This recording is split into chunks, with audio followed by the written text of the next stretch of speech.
It's hard to overstate the magnitude of what just happened in Westminster. Rachel Reeves, the Chancellor who once lectured the nation on fiscal discipline, who told working-class families to do their bit, who framed herself as a guardian of fairness, has been stripped of her personal fortune by Britain's highest court. Not by political rivals, not by tabloids, but by the Supreme Court of the United Kingdom. In a stunning and unprecedented ruling, Reeves was found guilty of shielding her own wealth from the very inheritance tax regime she enforced upon millions of British families. She didn't just bend the rules. According to court records, she built an entire legal firewall around her estate: offshore trusts, shell companies, hidden beneficiaries. It wasn't accidental. It was strategic. And now, it's unraveling. For years, Reeves had positioned herself as the face of a fairer economy. She insisted that her tax reforms would only target the rich. But for families across the UK, those with modest homes and modest pensions, it quickly became clear that Reeves' definition of rich included them. She froze the inheritance threshold at £325,000, refused to adjust for inflation, and then expanded the net to include pensions. The result? Thousands of families blindsided by taxes on what they thought they'd already earned. Homes lost, legacies destroyed, small businesses dismantled. And while the public struggled to absorb the blow, while families grieved their dead and watched estates vanish under tax demands, Reeves was quietly building her own escape route. Court documents show she transferred major assets into offshore accounts based in secrecy jurisdictions, places where transparency laws are weak and oversight is minimal. Properties were shifted into shell companies. Pension funds were tucked behind legal smokescreens. Everything she told the public to avoid, she used for herself. With precision, with intent, and with knowledge that she was breaking the very laws she helped design. IT was a whistleblower inside HMRC who triggered the alarm. An anonymous tip about undeclared trusts led to a full-blown investigation. The Supreme Court reviewed documents, financial statements, and internal memos. What they found wasn't a misstep. It was a betrayal. Judges described Reeves' conduct as a calculated abuse of public office. And with that, they issued a full asset seizure, something rarely seen in modern British politics. This wasn't just about numbers. It's about trust. About the illusion of fairness in a system that punishes the many to protect the few. Reeves had claimed to be fighting for ordinary people. But in reality, she was writing one tax code for the public and living under another entirely. The fallout has been immediate and fierce. Protesters have flooded the streets outside Parliament. Online petitions calling for her resignation gathered over 1 million signatures in a single day. Across social media, across town halls, across every spectrum of British society, the message is clear. She lied. And we paid. Even the Labour Party, which once championed her as the architect of economic integrity, has been thrown into disarray. Officials are scrambling to contain what they now privately call the Reeves catastrophe. Behind closed doors, strategy sessions aren't about saving her.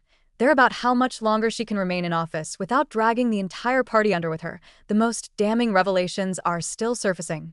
Newly unsealed documents reveal that Reeves transferred her late father's estate into a series of Jersey-based shell corporations just months before announcing her inheritance tax reforms.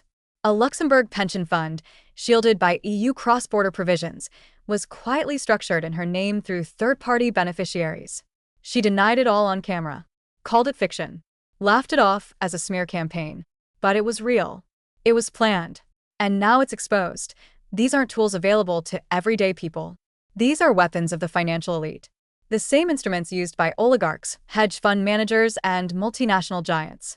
And Rachel Reeves, Labour's champion of economic justice, was wielding them behind the scenes. The implications are massive.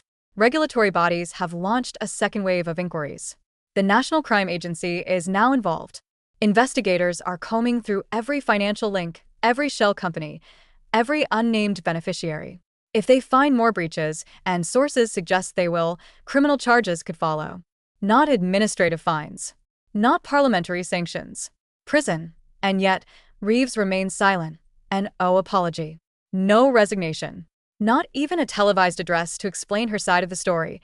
And that silence is what's fueling the fire. For decades, the British public has watched political leaders pass laws they never intended to live under. But this feels different. Because this wasn't just hypocrisy. This was a minister who designed a system to punish grieving families while carving out a golden parachute for herself. Economists are now warning that the scandal could erode compliance with the entire tax system. Financial advisors say clients are already calling in, desperate for protection. Why should I pay if Rachel Reeves didn't? That's the question now echoing across the nation. The media, once cautiously supportive of her reforms, has turned. Front pages scream of betrayal. Editorials demand resignations. And political commentators across the board agree. This is a disaster. Not just for Reeves, but for the Labour Party, for public confidence in governance, and for the very idea that justice applies equally. Even inside Labour, the fractures are widening. MPs are breaking ranks. Some have called privately for her immediate removal. Others worry that if she stays, they won't. Constituency leaders report furious calls. Local party offices are overwhelmed. It's not just about one minister anymore. It's about a party accused of enabling her, and the numbers reflect the damage. Polls show Labour's lead narrowing. Once safe districts now show dangerous swings.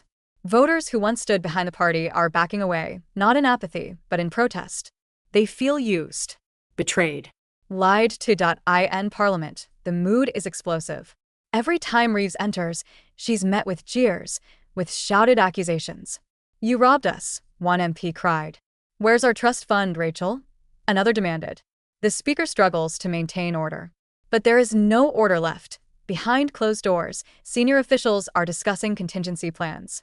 Not just for Reeves, but for others who may be implicated. There are whispers of additional trusts tied to her relatives. Possible offshore properties in Spain. Leaked emails suggesting that key loopholes were deliberately preserved in the tax bill so Reeves could exploit them later. The Treasury is in crisis. An internal audit has been launched to determine whether Reeves' policies were shaped around her personal financial structure. If that's true, it's not just unethical. It's corruption. And it will bring down more than one career. Already, financial watchdogs are looking into whether her Luxembourg-based pension fund gained from insider knowledge of future reforms. If proven, it shifts the case from tax avoidance to criminal financial fraud. The Supreme Court's ruling has set a precedent. But it's also set a fire.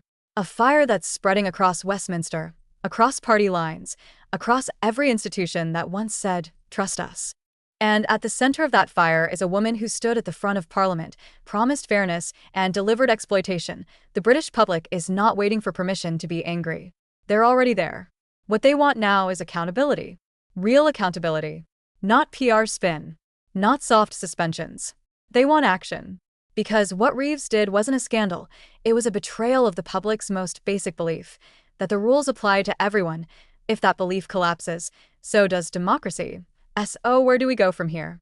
That question is now echoing through every institution, through every newsroom, through every home.